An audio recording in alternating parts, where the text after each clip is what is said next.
Well guys, because of the new structure that's going on with the channel that we're really going to try to keep to for 365 days, but 365 days of daily content is kind of a lot and things might get wild and wacky and whatever sometime. But today, because of the new format, it is a recipe day, which is cool. So I'm going to tell you all about the recipe that I'm giving you and why that recipe is awesome in just a minute. But before I do, I gotta do my thing, because it's my thing. Hello, I am Mrs. Soap and Clay. Let's make stuff.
How's it going, Sudsers? Welcome back to the channel. You are at Soap and Clay, where we make all the soapy things. And you are here for day 11 of year 2 of 365 days of soap. And today, as I said, we're doing another recipe vid. Now, I've been throwing out recipes like within so pretty frequently, and I always do that, but you know, this one I actually write down.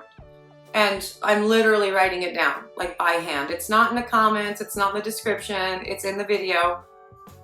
Because that, and I already do a lot of editing, and so putting an extra, I'm not doing that, no. But this recipe is for my Big Bubble blend. Now I love this because, as the name suggests, it's a really big, beautiful lather, which is cool. And it's also soap that has oils in it that are easily sourced, so also cool.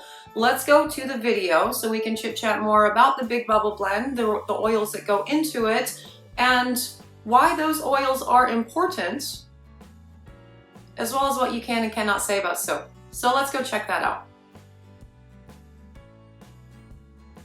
Okay, so it's time for a Big Bubble recipe. So, you know, there it is. Pause, do your thing. This is a 38 total ounces, which makes about a 56 ounce batch. And the water is basically 2.4 times the lye in this, but for the water, we are using coffee. Now, the lye did go into my coffee there, so it was already mixed up in the coffee. And also, I did not actually mix my lye in that Pyrex. I just kneaded my thing, so it was already cooled to like 80 degrees, and I popped it in the other Pyrex so I could mix up another batch of lye before doing this thing. Yes, now, kaolin clay also goes into all of my recipes because, well, some sort of clay goes into all of my recipes because I make clay soaps. And so I use a lot of clay in my soaps. Now, as you can see with the ingredients with this one, it's very similar to the Big Bubble blend, right? You have your coconut oil, your olive oil, and your palm basically in equal parts. And then you have the addition of the castor oil in this. Now, we didn't really spend a lot of time talking about what all of the different oils do in the big three, the basic three recipe. So, you know, let's talk about it. Palm oil in and of itself, it's a controversial oil in soap making. Some people choose to, some people choose not to. I get responsibly sourced palm. It's very easy to get responsibly sourced palm. And I've yet to find something that I truly, truly love in place of that doesn't actually really kill my ROI, or I'm not having, or meaning I have to go to like animal byproducts. And I personally don't make animal fat soaps. So nothing wrong with them. I just don't do it. And so for palm, like the oil itself, it's good for all kinds of things, right? It helps with, you know, acne, and it helps with wicking away excess oil, you know, whatever. But these are things that the actual oils do independently. And when you're making soap, soap cleans. And that's it. So the oils do have benefits, but soap cleans. So for the characteristics that that palm oil gives to soaps, it produces a very hard bar. All the stearic acid in there for sure. You get a very hard bar very fast. And when paired with something like coconut oil, it really creates a really epic big lather. And so, yeah, onto the coconut oil. Coconut oil creates a really big fluffy lather, which is awesome. And it can have a drying effect to the skin though, coconut oil. And so you do want to pair that with something like an olive oil. Again, olive oil in and of itself, great for psoriasis and eczema and all manner of sensitive skin conditions. But in soap form, it creates a very gentle moisturizing bar. So that's why for like kids, Castile is so popular in kid soaps, like a 100% olive oil soap, because brand new skin and sensitive skin and all that jazz, for sure. But so you pair the olive oil with the coconut and the palm, and it's awesome. And then you have the addition of castor oil. Now, castor oil is actually unique in that there is no other oil that really can be substituted for castor oil and the properties that it has and therefore imparts on your finished bar of soap. There's not another oil on the planet that really mimics it. Now, the reason for the inclusion of the castor oil in this is to up that lather and make a more sustainable big bubble with it. And castor oil is one of those things I have done, and I guess we're probably going to do throughout year 2, just really weird breaking rules of what you can and cannot do with the different oils and their recommended usage rates, right? I think castor is recommended at no more than 5%. And that's one of those where I would actually sort of agree. I think you cannot go any more than like 10% castor oil, but the rest of the stuff in the rest of the oils in your recipe really need to be thoughtfully dialed in if you're going to go to 10%. So the easiest way for beginner soap makers, yes, for castor, for sure, keep it at just 5%. Okay, now on to the pour of this. And you notice how I have not really talked a whole lot about the coffee or the clay in this. Reasons.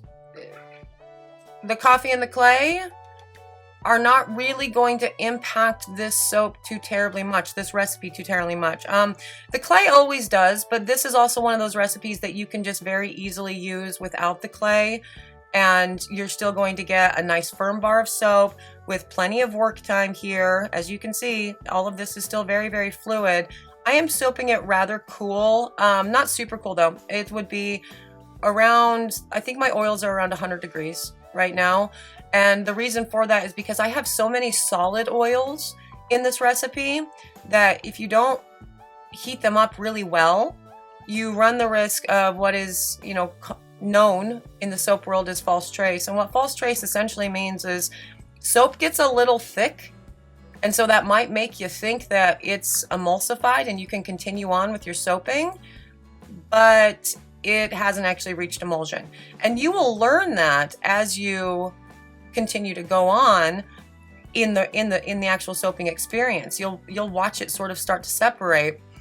Sometimes you won't, and sometimes it doesn't matter, but when it does matter, then it really matters. And it depends on what you're doing in the aftermath of after you've made your soap, right? How much are you mixing your soap, your colors into it, for example? Well, that helps out with an extra, giving the soap an extra chance to actually hit emulsion.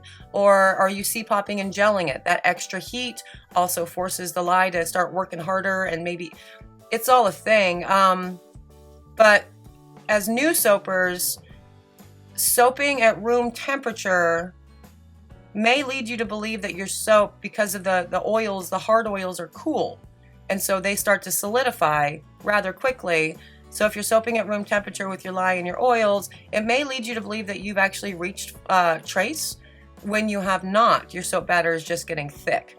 And that's actually something that if you keep mixing, it's not going to get any thicker at that point.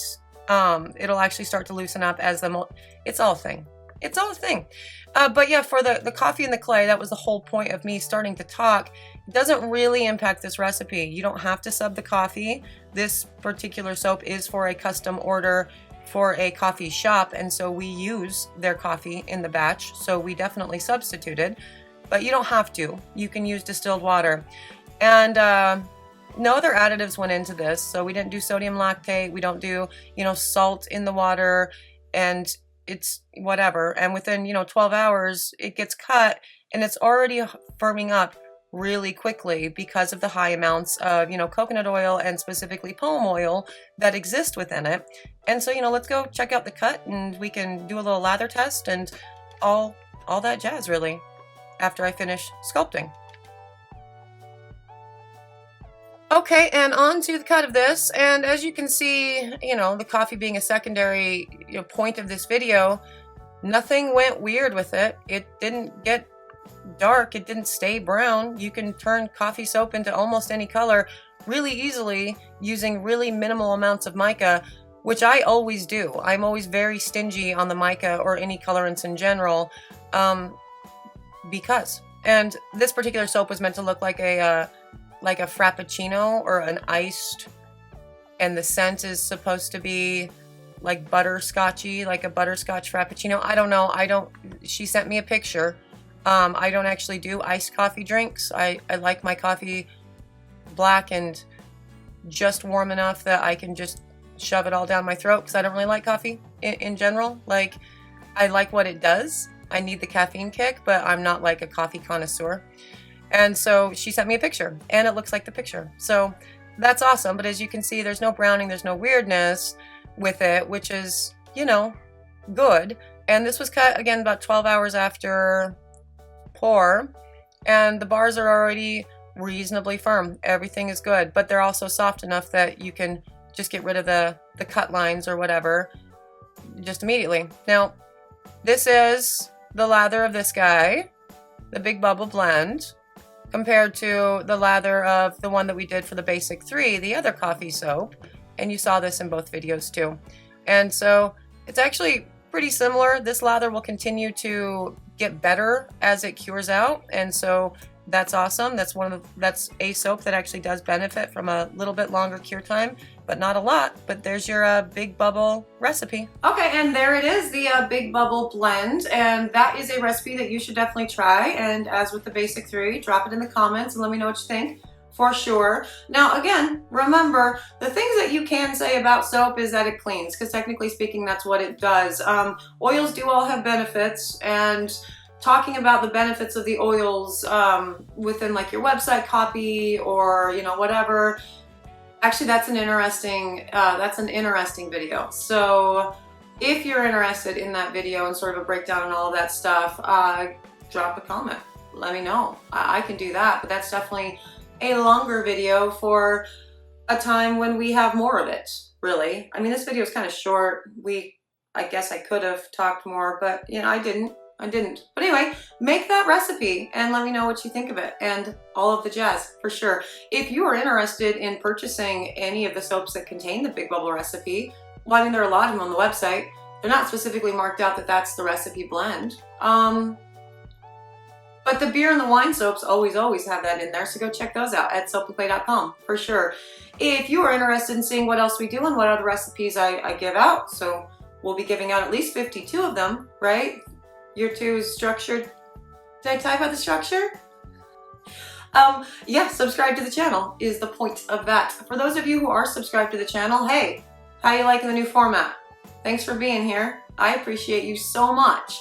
I really do actually appreciate you all. It's nice being back, and I'm starting to get like used to and comfortable with the entire thing again, so that's an extra bonus, I guess, probably for all of us. So that's good. I'm out of here for today. Again, thank you for joining me for another round of 365 days of soap. Lots of thanks today. I will see you guys all again tomorrow. Bye.